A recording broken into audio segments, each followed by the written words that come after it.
André Murad, de Belo Horizonte, professor de Medicina e Oncologia da Faculdade de Medicina do UFMG, diretor clínico da Clínica Personal, Oncologia de Precisão e Personalizada, diretor científico do Laboratório Personal de Genética Molecular e coordenador do Grupo Brasileiro de Oncologia de Precisão, o GEBOP, que faz parte da Associação Brasileira de Medicina de Precisão e Personalizada. A respeito do evento da ASCO de 2018, é importante nós frisarmos que o tema central foi exatamente a oncologia de precisão e as suas aplicações.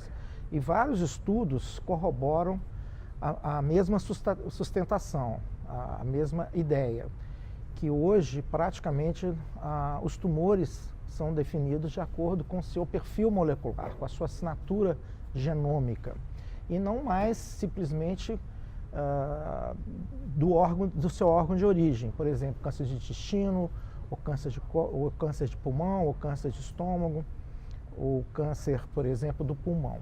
O exemplo claro que nós tivemos, eu cito um dos exemplos, foi um estudo, né, em que se avaliou, através de biópsia líquida, a expressão do HER2, da proteína HER2, a amplificação ou o número de cópias do gene que codifica o HER2, que é o RB2, de vários tumores já refratários a tratamento, tumores de locais variados. O que se observou foi que, a despeito de serem tumores diferentes, de diferentes origem, houve uma resposta clínica, uma resposta tumoral, de uma magnitude bastante razoável para tumores polirrefratários, independentemente da origem, simplesmente porque expressou-se em excesso a proteína HER2, ou seja, houve um desarranjo no gene produtor da proteína HER2, e uma terapia anti-HER2 foi suficiente para que o tumor apresentasse resposta. Isso mostra, então, mais uma vez, a importância da medicina de precisão. Então, basicamente, hoje o que nós temos, que tanto as drogas alvo-moleculares, quanto mesmo a imunoterapia, o ideal é que você indique mediante um estudo genômico desse tumor. Você vai ver situações em que há indicação de determinadas drogas, dependendo do seu mecanismo de ação, do seu mecanismo molecular de ação. Há situações em que a droga não é indicada, ou há situações até em que a droga pode prejudicar o paciente. Um exemplo que eu posso citar é no caso, por exemplo, de imunoterapia em câncer de pulmão, eventualmente câncer de cabeça e pescoço. Há estudos mostrando que quando aquele tumor expressa em exagero duas proteínas, uma chamada MDM2 e outra MDM4, você pode ter uma situação em que haja uma hiperprogressão do tumor, ao invés da resposta. Então, isso eventualmente prejudicaria o paciente. De forma que todas essas situações em que o tumor é estudado, por exemplo, no caso da imunoterapia, nós temos a própria expressão do PDL1, tumores que têm alta expressão usualmente respondem melhor, mas nós temos outros marcadores importantes, outros biomarcadores. Eu posso citar, por exemplo, a carga mutacional. Então, os estudos mostram, por exemplo, que em câncer de pulmão, tumores que expressam uma alta carga mutacional são os que melhor respondem à imunoterapia, né? Existe o estudo clássico que se combinou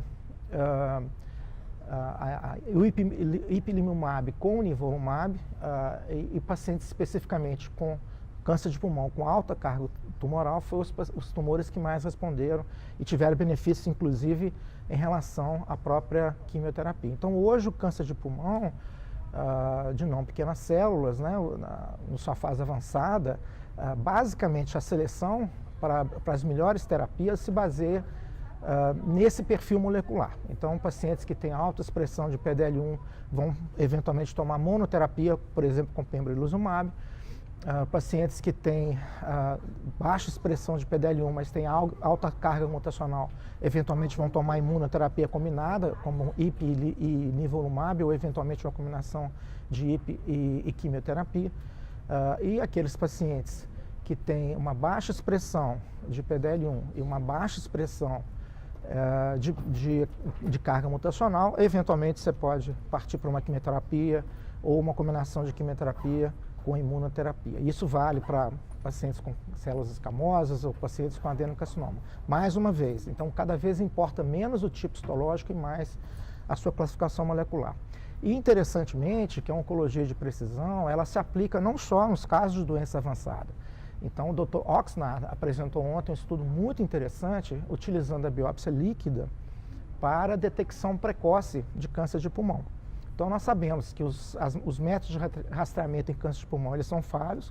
Nós temos a tomografia com baixa dose de radiação, que o estudo EUCAP mostrou que ela consegue detectar tumores em fase menos avançada e aumentar a sobrevida ou diminuir a mortalidade em função de um tratamento cirúrgico mais precoce. Mas nós sabemos que é um método caro, complicado e que a adesão muitas vezes do paciente é deficiente. Então há que se buscar outras alternativas e essa alternativa que foi apresentada ontem, ela nos traça uma avenida, nos mostra uma avenida muito importante. Então um estudo do Dr. Oxnard, os pacientes foram testados através da remoção do sangue periférico do DNA circulante.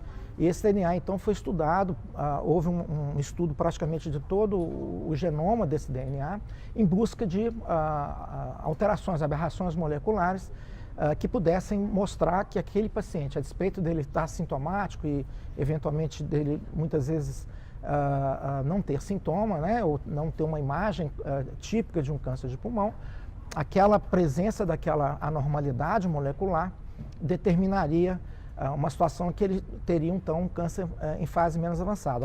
Obviamente, esse material foi extraído de pacientes que tinham já o diagnóstico, foi uma análise retrospectiva, pacientes que tinham o diagnóstico de câncer de pulmão, de estágio 1 a 3, e se correlacionou, então, a amostra de sangue desses pacientes com o seu diagnóstico, que foi feito, obviamente, de forma retrospectiva. Mas o estudo mostrou que houve uma coincidência entre a detecção da alteração molecular e o seu estadiamento em uma fase cirúrgica numa grande porcentagem. Então o teste foi bastante sensível e relativamente específico no sentido de mostrar que pacientes com ainda estágios cirurgicamente tratáveis, eles já apresentam alterações moleculares que definem a presença do tumor.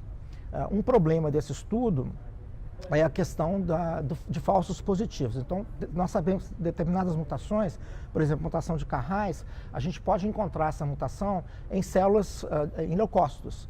Normalmente, é uma mutação somática, espontânea, que ocorre através da hematopoiese clonal. Então, o Dr. Oxnard, no desenho do estudo, ele teve o cuidado de checar, né, fazer uma contra-checagem, fazendo também o sequenciamento dos leucócitos.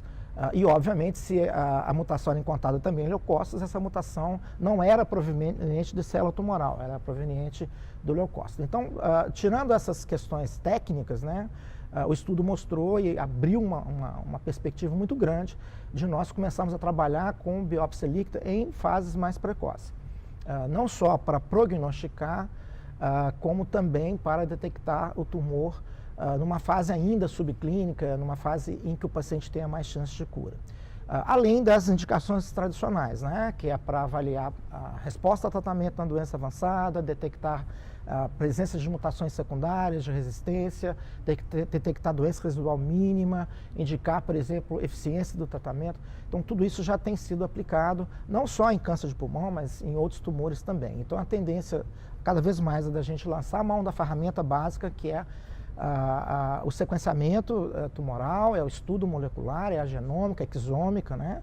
E também, muitas vezes, a proteômica. Então, também foi apresentado um estudo grande do protocolo IMPACT, né, em que se estudou não só a genômica dos tumores, mas também a exômica desses tumores, ou seja, foi feito concomitantemente ao sequenciamento do DNA, o sequenciamento do RNA.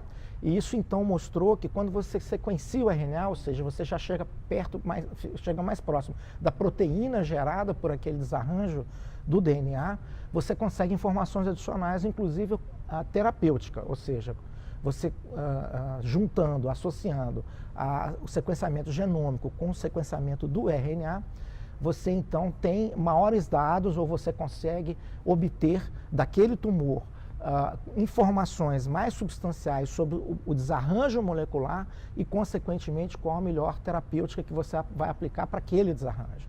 Então, esse também é uma nova perspectiva que foi criada com esses novos estudos, incorporando, inclusive, ao sequenciamento tradicional que normalmente é feito no DNA, o sequenciamento com RNA.